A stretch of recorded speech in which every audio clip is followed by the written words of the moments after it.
Good morning. Welcome again in the class. In the last period, we have seen page number 24 and 25. Okay. We are going to learn the lesson number 5, education. Education के बारे में हम देख रहे हैं. इसके पहले हमने मेथड ऑफ फंक्शनिंग के बारे में देखा था और national council of educational research and training यानी उसको एनसीईआरटी बोलते हैं कि एनसीईआरटी की जो स्थापना है वो 1 सितंबर यानी 1 सितंबर 1961 को हुआ था. ओके, इन दिल्ली में. और NCERT played very important role in our country. Now see the page number 26. अब हम पेज नंबर 26 की तरफ जा रहे हैं. The Maharashtra state council of educational research and training was establish in Pune. ये जो महाराष्ट्र स्टेट काउंसिल है वो पुणे में स्थापित हुआ. This institute perform various function. ये जो इंस्टीट्यूट है वो अलग अलग तरह के काम करती है, such as the improving the standard of primary education.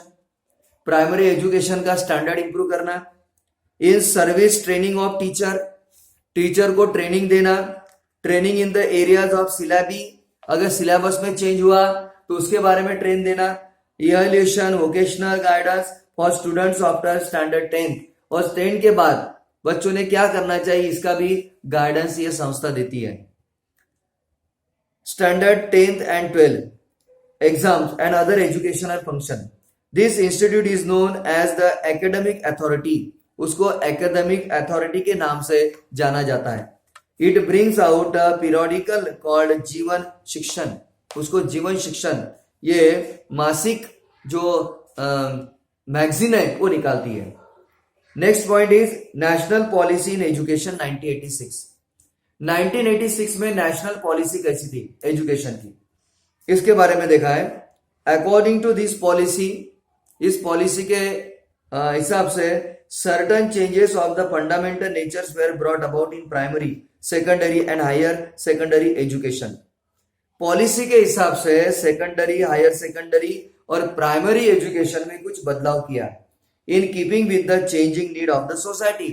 समाज के बदलते हुए समय के हिसाब से.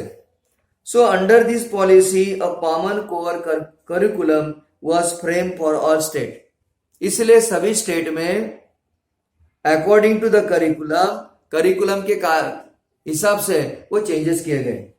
Expectation is that by this means all student in India, अपेक्षा यह है कि भारत के जो सभी स्टूडेंट्स है will get equal educational opportunity. उन्हें एक समान एजुकेशनल इक्वालिटी मिलना चाहिए. There is scope in the national curriculum. National curriculum में भी कुछ स्कोप है to bring in the flexibility in accordance with their cultural geographical and historical needs. यानी ज्योग्राफिकल हिस्टोरिकल और कल्चरल नीड्स के हिसाब से उन एजुकेशन में बदल किए गए. The primary education curriculum 1988 was prepared. 1988 में प्राइमरी एजुकेशन करिकुलम तैयार किया गया on the basis of the plan of action designed at the national level. National level पर वो डिजाइन की गई. Effective implementation of national policy on education 1986, और 1986 में वो इंप्लीमेंट किया गया. यूज ऑफ सैटेलाइट, फिर सैटेलाइट का भी यूज किया गया. इन 1975 में India made with the success in its attempt to use the satellite for the purpose of education. 1975 में भारत ने बहुत बड़ी कामयाबी हासिल की और वह सैटेलाइट का यूज करना एजुकेशन में.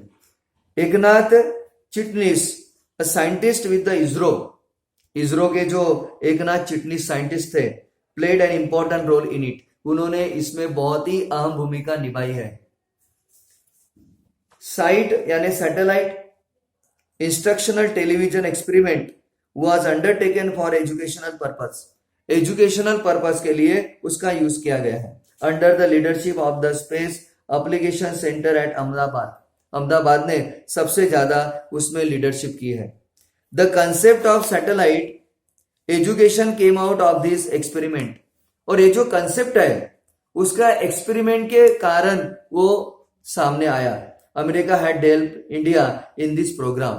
और इस प्रोग्राम में अमेरिका ने हमें सपोर्ट किया।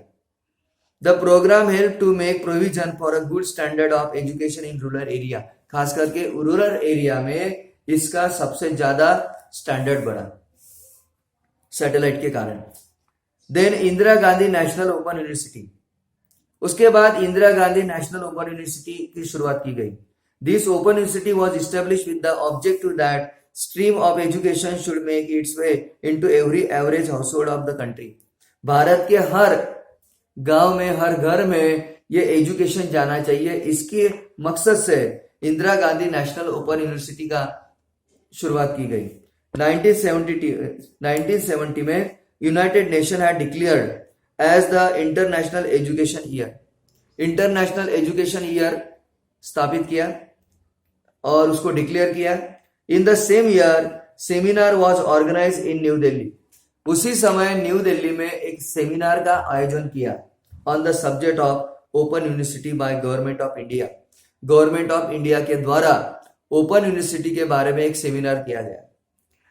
Department of education and social welfare, information and broadcasting, university grand commission along with the UNESCO के साथ ये जो ग्रैंड कमीशन है यूनिवर्सिटी की, the idea of establishing an open university, और ये ओपन यूनिवर्सिटी की आइडिया उसी सेमिनार में स्थापित की गई। In 1974 the government appointed a committee, 1974 में सरकार ने एक कमिटी अपॉइंटमेंट की under the chairmanship of Partha Sarathi and the open university took shape on 20 सितंबर 1985। 20 सितंबर 1985 में वो आकार दिया गया इन accordance with its recommendation and suggestion. ये जो कमीशन है, कमिटी, उन्होंने रिकमेंड किया और उसकी स्थापना की गई। It was name after prime minister Indira Gandhi, और इंदिरा गांधी का उनको नाम दिया गया। Those who are unable to get college education in the formal way are given concession in eligibility criteria। जो लोग कॉलेज का एजुकेशन पूरा नहीं कर पाते हैं उनको ये क्राइटेरिया करके एलिजिबिलिटी करके दिया गया and other condition for admission to this university.